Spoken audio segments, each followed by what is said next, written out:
Welcome to Mixtapes and Tasty Cakes with your host Bert Laporte, Damian Monte Carlo, and Angry Mike D. Alright, sit back and enjoy the ride as they talk about all things that rock and other useless knowledge you don't care about. And remember, every asshole has an opinion. This is theirs. Don't forget to hit that like button and subscribe.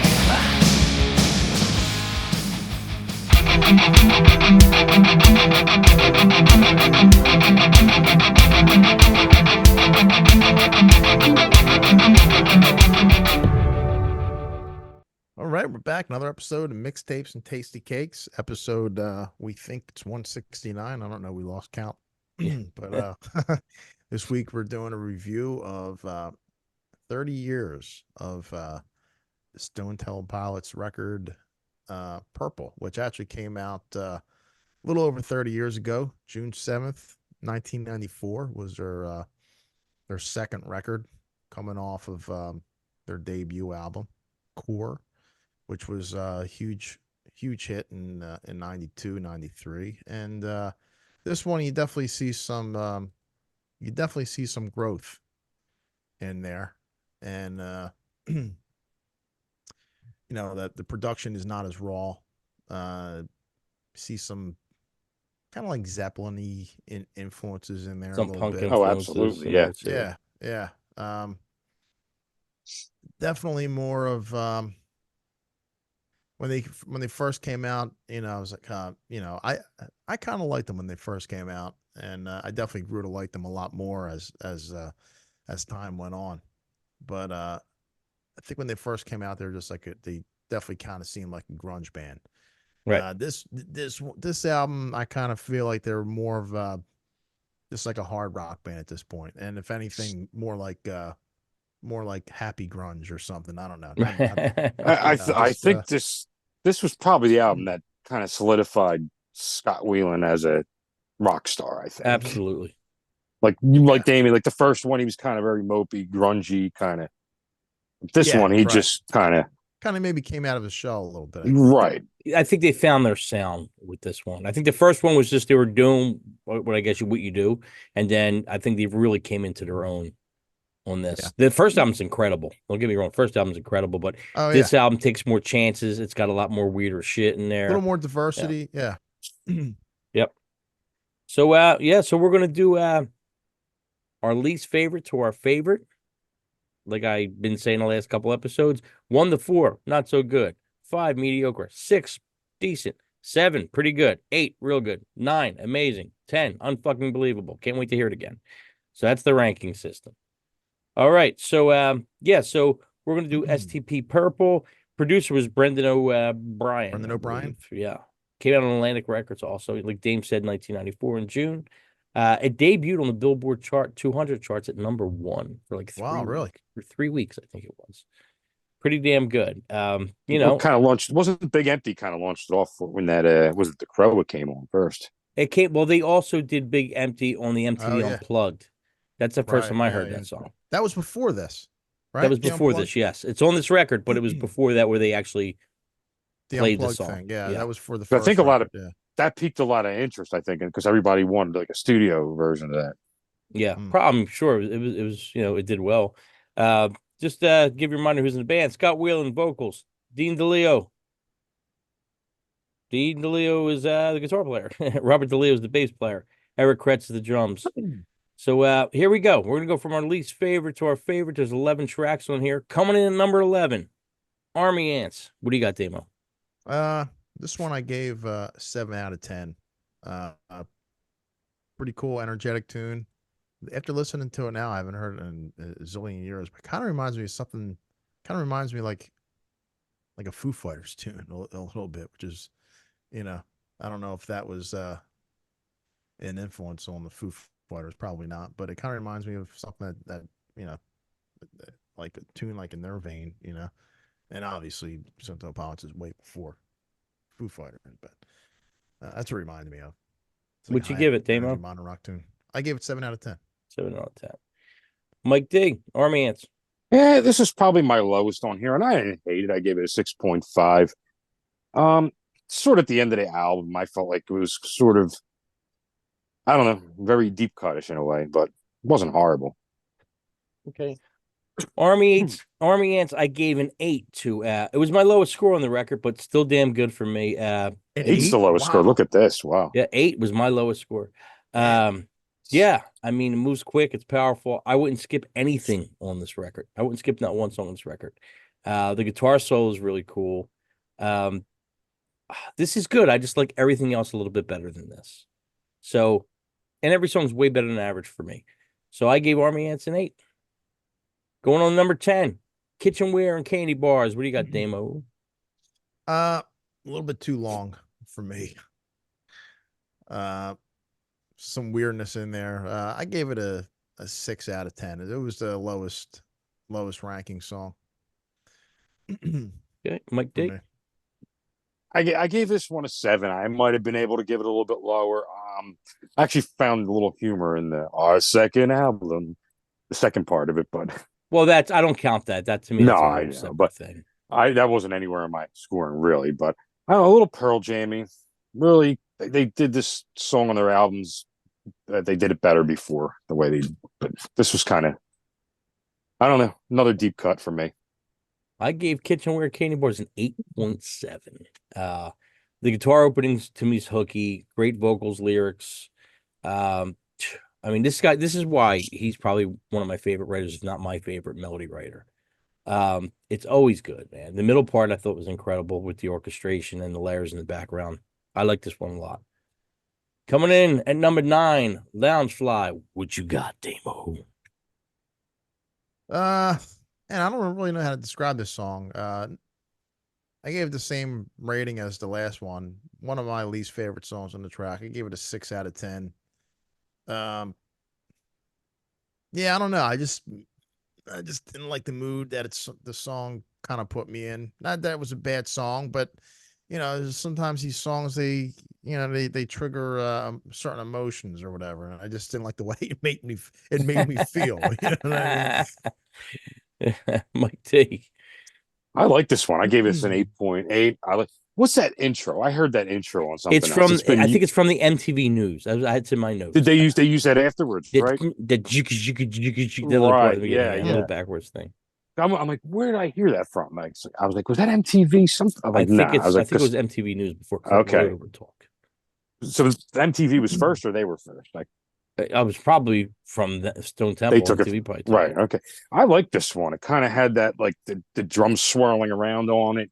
It was very like the verses were kind of a little more in the low key, and the chorus came out and just kind of exploded in your face. Yeah, I like this one. I gave Loungefly an 8.4. I was going to mention the MTV thing, but Mike beat me to it. It's all about that vocal line. Great verse, cool chorus. I like all the guitar layers in the background. I think the drummer Eric Kretz, the drum parts are just totally cool.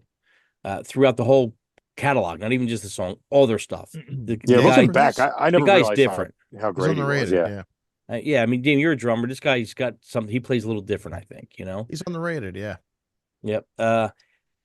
Yeah. So, yeah, he's got his own thing. The cool little middle part. Another point to get straight to the point. A lot of these songs get straight to the point, and the lyrics are a bit interesting. So, yeah, that's what I gave it for that. Coming at number 8, Still Remains, Damo. Okay, number 8. Yeah, Still Remains. I gave this 7.25 out of 10. I did like this one. Got like a Zeppelin, even like a Beatle-esque kind of vibe. There's a lot of Zeppelin influences on this record as far as like the guitar work goes. Those little acoustic pieces. A lot of acoustic stuff. It's really, really Jimmy Page, and then a lot of this, a lot of slide kind of guitar, but not like your typical blues slide, almost like a guitar effect kind of thing. And you hear that in this song and a few others. It's got a Jimmy Page feel, but it also has like a Beatle-esque kind of, like a later Beatles thing, running through this whole album, especially on this song. But yeah, I gave it 7.25 out of 10. Mike D, Still Remains. Yeah, great track. I gave this one an 8. Damien hit me with the Zeppelin and Beatles stuff, and that was pretty much what I had down there. Okay. Still Remains. I gave it an 8.5. I mean, the melody's just awesome. That's why I think for me, nobody does it better than Weiland. I mean, even Fred Durst said in one of his songs, Scott Weiland, the melody man. He's the fucking melody man. He could sing against stuff. He's Is that just why got you're a way wearing of your doing it. red baseball cap Yeah, backwards? for Fred Durst. Yeah, yeah, exactly. It just was a happy coincidence. Yeah, yeah. um, Same thing. The song gets to the point. He kind of sings in a way that not every one of their choruses is this big chorus, which I like the big chorus, but he gets to his point and you could still feel the emotion without him really going overboard. That's the best way I could put it. He could come across and give you a good chorus without it sounding like, we will rock you. He just got a different way of doing it. The guitar overlay throughout the whole song's cool. Yeah, I mean, it don't get boring to me. Even though it's kind of linear at times, it's not boring. I can't explain it. Okay, coming at number 7, Unglued. What you got, Damo? It's one of my favorite tracks on the album. High energy, man. It reminds me of if Nirvana could have wrote like a super poppy, happy version of one of their songs on Nevermind, it would have sounded like this. Not that this is like a super happy Yeah, song. they're but not really a happy band, Dave. No, but it's got that big kind of commercial chorus, is what I mean. Okay, gotcha. It reminds me of like a Nirvana song. It's a total Nirvana song. Mike D. Yeah, I gave this one a 7.5. I think that's what detracted from the score for me because it was basically a Nirvana song, which was out around the same time. So I feel like I heard it before, but it's still a great track. Unglued, I gave an 8.7. Kick-ass intro, man. Great melody line. It gets right to the chorus. Don't bore us, go to the chorus. It's immediately there. The vocals and lyrics are really good. I like the cool I keep saying newsy. The cool, noisy guitar parts. Yeah, it's a solid tune. I like this one. It's very noisy. Very noisy. No, I can't say the other word. Very nosy. Coming at number 6, Meat Plow. Well, if the last one was them doing Nirvana, this is them doing Alice in Chains. I thought so. I did like it. I don't know if this would be. This was like the opener too, right? Mm-hmm. Oh yeah. I don't know why they picked this one. Actually, the last one Unglued probably would have been a good opener in my opinion. But I gave it. I still liked it. I gave it 7.5 out of 10. Mike D. Meat Plow 8.5. I like this. I think it's a great opener. Just in your face. No, I mean, it's just in your face, a little on the muddy side, but I don't know. I like this song. Meat Plow, 8.8 from me. I thought it was a good choice of an opener. Cool guitar riff, good lyrics, awesome pre-chorus. The chorus itself's kind of a little bit linear, really don't go anywhere. But it works. The hook in the pre-chorus is the thing that makes it. The noisy guitar solo again is good. It's a simple in and out song. It hits you with everything that the guitar solo comes in, gives you a little something, gets out. Yeah, I always like this tune. It's one of my favorites on the record. Coming in number 5, Damo, Pretty Penny. What you got? It's a nice, pretty, happy acoustic song. I like this one. Yeah, I gave it a 7 out of 10. You keep saying happy. It's pretty depressing if you read Yeah. Because it's a depressing song. It's not a happy song. I'm listening to the music. Or... I'm not. Yeah, I don't know about the lyrics. I'm not listening to the lyrics. I'm thinking she died. Yeah, well, maybe he's happy. Well, they're all gonna miss her. Did somebody switch the tape deck, the CD player on you? Look, I said it in the last one. I don't listen to the lyrics first, and I don't even know what the hell he's singing about. So I hear the music, I hear all acoustic. It sounds like a hippie song, like a hippie happy song. It does have that pretty feel to it. It does kind of. Oh, it's pretty. It's definitely pretty. Yeah, that's what I mean. Mike D. But it's not. It's there's a word for that type of song where it kind of it has that upbeat sound, but everything else in it's kind of dark. The opposite. Yeah. Right. Yeah, I gave this one an 8.5. Great song, man. This one kind of sticks in your head a little bit too. And it's just the acoustic parts, and then when it gets to the chorus, or as Bert was saying, the pre-chorus, it just boom hits. Yeah. Pretty Penny. I gave it a 9.5. I love the song. One of my favorites since the first time I heard the record. Cool guitar, great melody. I love the use of the percussion in it. Like I guess Dave said, kind of like the hippie-ish part. I kind of like the percussion in it. The lyrics are really good. You know, it's weird. I even think like I'm not a big slow tune guy, but even the slow tunes on here are they're filled with so much melody, and it's not like your typical slow song, if that makes any sense. It's not like, it don't sound really ballady. It just sounds like Dame said earlier, kind of pretty, right? Really good song and catchy. For me, it's real catchy. Coming at number 4, Big Empty. What you got, Damo? Yeah, it's a good song. Actually, you guys mentioned MTV on one of the other songs. I always remember hearing the little section of the song in the commercials, like for like the new songs or new videos MTV was playing during that time, and this was always in that commercial during this time period. But I like the tune. I don't love it. It is definitely one of the better ones in my opinion on this. I gave it a 7.95. Okay, Mike D. I'm just giving it an 8. No, Dave's very technical. He's technical. Not quite. It's close. I gave this. Yeah, this was the Crow one, right? Yeah. This is one like they did on the Unplugged. I was waiting for this one for a long time to come on an album. I don't know why I didn't feel like buying the Crow album, but so I was kind of happy they actually put it on this album. Yeah, this was an 8.5 for me. Big Empty. I gave it a 9. Same thing. I remember hearing for the first time on MTV Unplugged. It's such a laid back song. There's cool guitar all over it. It's really mellow during the verse, but then it kicks in with that huge chorus. Like I said before, he just vocally, he don't have to push to be powerful. It just works for him. It's his attack, it's his dynamic of it. He don't have to overdo it, That's all I got to say about that. I like the song. Coming in number 3. That's all I got to say about that. That's right, and that's the bottom line. Coming in number 3, Silver Gun, Superman. What you got, Damon?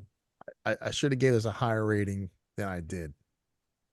I gave it a 7.75. I should have gave it like an 8.75 because I do really like this one. I really especially like how the guitar and bass sounds so friggin' thick, and there's that one part they're kind of like playing the same part together. It just sounds super like heavy and just really big sound and like very cool like tone. Just for that, I should have gave it a higher score, but for some reason I gave it a 7.75. That was your gut feeling at the time. Mike D.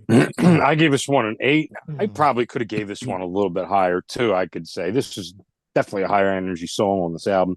Guess what? I was looking at the title and I'm like, I don't even remember this song. And then I hear it and I'm like, oh God. I was like, I remember this one now.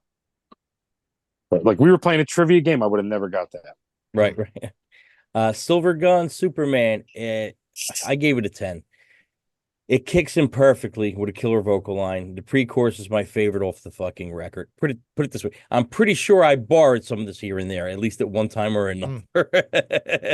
It's that chorus, that pre-chorus, it's the shit. It's great. Just smooth and cool. It's got a good feel to it. Man. I mean, well-crafted song. I love this. This is the shit I like. Shit I like to kind of write too. Okay, coming in at number 2, Damiano, Vaseline. I mean, it's a great song. Great chorus. I like the guitar riff and the drums and sort of like kind of like a rotating feel kind of thing. It was just kind of hard to describe. But this song has it kind of sounds like it kind of keeps on going, and the drums are kind of doing the same thing, which is it's really, really cool feel. But I gave it an 8 out of 10. Okay, Mike D. I gave this one an 8.75. Great track. Every time I open up Vaseline, I look for flies. Don't ask me why I'm opening the Vaseline. Oh man. But yeah, just great high track here, man. This is just to open this. The flies in the Vaseline today. Right. Kind of just sticks in your head. Yep. So this one's going to be a little lengthy for me. Vaseline, 9.5. The drums hook you immediately. Okay, so listening to the song, I had to ask Donnie, I'm like, is this song in 6/8 as far as rhythm goes? And he said, no. As far as the time signature, it's 4/4. He said 6/8 is the rhythm of the guitar. So what the guitar does when he holds out that note, he catches the one beat again with the drums. So it's very fucking cool and interesting the way the guitar player is playing in 6/8 and the drums, I guess, are 4/4. And it's I guess what do you call it? A polyrhythm thing, kind of. Polyrhythms, yeah. Yeah. So it makes like like Damien kind of said. It's like it's against each grinding other against the almost. beat. Yeah. It's really fucking cool. Yeah.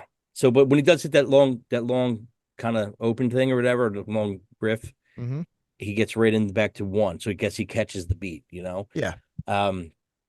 It just sounds so damn cool, man. Cool melody in the song. Don't bore us, get to the chorus. They get straight to it. They don't wait at all. Yeah, great middle part. Everything's quick and to the point. Great song and memorable. I would believe all three of us would say this is a memorable song. Yeah, well, and the guitar riff is memorable. Yeah, and the drums, man. This guy is really cool. All right, coming in at number 1, Interstate Love Song. Let's give Demo. Yeah, this is a really good happy song. We do this with the cover band. I like playing this one. Oh, you play this one? Nice. Yeah. It's kind of a 3-minute song. I mean, it's great. It's catchy. You got a great chorus, a lot of good musical parts, great lyrics and melody. I gave it an 8.5 out of 10. Cool. Was that your highest rating? I think it was. Yeah, it was. Yeah. Okay. This was definitely my highest rating, 9.25, and more maybe because 9.3. I was going to do a 9.33. Yeah, all that stuff counts, Mike. It does, yeah. It does. But this is one like I think this was like a summer song, if I remember, like because we were down the shore on the boardwalk and everything, and this was just played everywhere. Like you heard this everywhere you went. The song. Well, the first single. A second probably. Vaseline was probably the first, right? I mean, once you hear that opening guitar, it gets you. The way it kind of bends, it's fucking just great. I gave Interstate Love Song a 10. It's just a great song. It's well written, awesome opening. It sets the mood right away. Right away, it sets the mood. I'm not the most technical music guy, even though I do music. I'm not the most technical, like what string you hit and what note you hit and all that stuff. But every musician I talk to, and it might not even be on this song, as far as Stone Temple goes, they say they use a lot of weird chords. They do a lot of interesting stuff. They just don't play kind of like your normal stuff. They play like he's hitting a chord, but he's doing this with it. So every guitar player I know that knows how to play the stuff always says, yeah, man, they don't hit it like this. They hit it like this, Yeah, they bend the note or something. They do something interesting to something, yeah.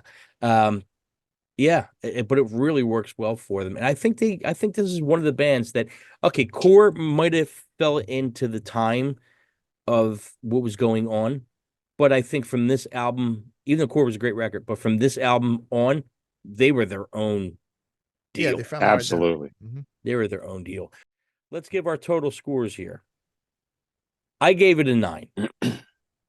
Mike D gave it an 8.11. Damien gave it a 7.38 for a total of 8.16. Really good record. Okay, so now we're going to go to our final thoughts. Damiano. Yeah, like I said before we started, definitely a different vibe than the first record. The first one was definitely more raw, darker. This one, they kind of, like found their identity. Definitely a lot of like 70s influences in there. Zeppelin being the obvious, especially like with the guitar work and stuff. And, great choruses, radio. I mean, you still hear these songs on the radio. There's, to this day, really catchy. and they're timeless. The songs live on. Mike D. Yeah, when I look and I'm like, where would I actually place this album like in my list? And I would say definitely top 20, possibly top 10. I'm not sure. But I'm actually surprised how low I kind of scored it. I would have thought it would have probably at least hit a 9, but maybe it was those last couple tracks on there that kind of drug it down. But I'd still give this a 9.5. Yeah, I mean it's hard to get everything in 8 or above is tough. It is. It's tough. But I mean, I think I could stop at maybe track 9 and be Be good happy with on it. this one. Yeah.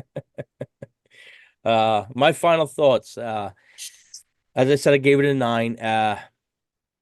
For me, this album's a must-have. Every song's extremely good, if not great. The musicianship is top shelf, as are the songs. They have a way of throwing out different things for your ears to hear. Whether it's the rhythm thing or the melody, it keeps you interested through the whole time. But they still keep, even when they get a little weird, they still got a pop sensibility to them. So it still kind of has that poppiness to it.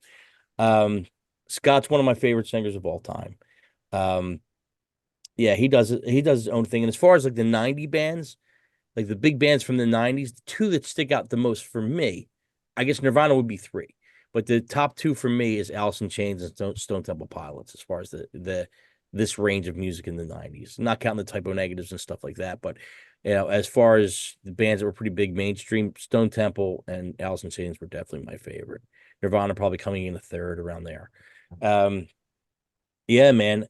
I just I want to give the new stuff with the new singer a chance. I just really haven't got into it yet. But I heard the live stuff. He sounds pretty good as far as the records go. He's like a sound alike in a way, Yeah, I'm sure, but I want to know what the original stuff sounds like. So I want to check out the 1 or 2 records. I think they have a couple records with him. At least 2. Yeah. I didn't. They got about 8 albums out now or something like that. Well, you got Core. You have Purple. Tiny Music was the 3rd one. Then you had Number 4, which is a great record.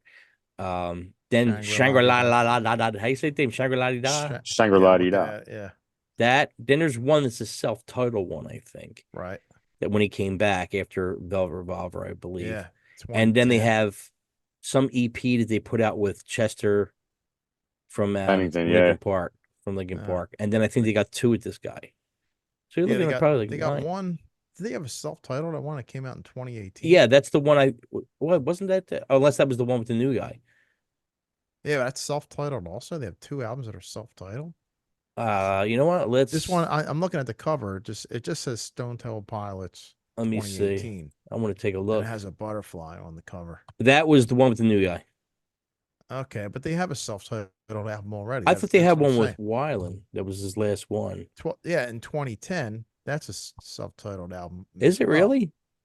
That can't be. Wait a minute. We're gonna go to the board here and see. Yeah. So they have an album called Perdita. That's with the new guy. So what do they have? 2 albums with the new guy? I think at least 2. I feel for these bands, that they still want to continue, but their singer, is deceased, like them and Alice in Chains. It's like they're kind of like in a shitty predicament, it's like they want to continue on, And you got this guy who wants to continue on drugs. Well, I'm just saying, like general, the guy's gone, they're gone, right. but the band still wants to continue. So it's like, what do? You continue with a new guy, and then they did do a band. And I have it too. It's a really good record Army too.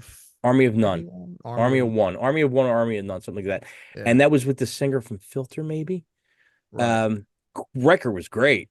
Yeah, but it's still the song was pretty good. And they also did something when they first broke up. They did something. I forgot what the hell it was called. They had another project they did with 3 of them, and I guess a different singer. Mm-hmm. But here's the thing: I don't know how old it was. It probably wasn't that old. I seen a great little thing that Jizzy Pearl, who's now in Quiet Riot, who also has his band. Why am I going blank here? Jizzy Pearl's Love Hate, which he still does, even though he does Quiet Riot. And he also looks like my drummer Damien Monte Carlo. but that's besides the point. Well, an older version of Damian Yeah. Marley, a little weathered. So yeah, I watched. He's got like his own YouTube channel, and I just stumbled from that.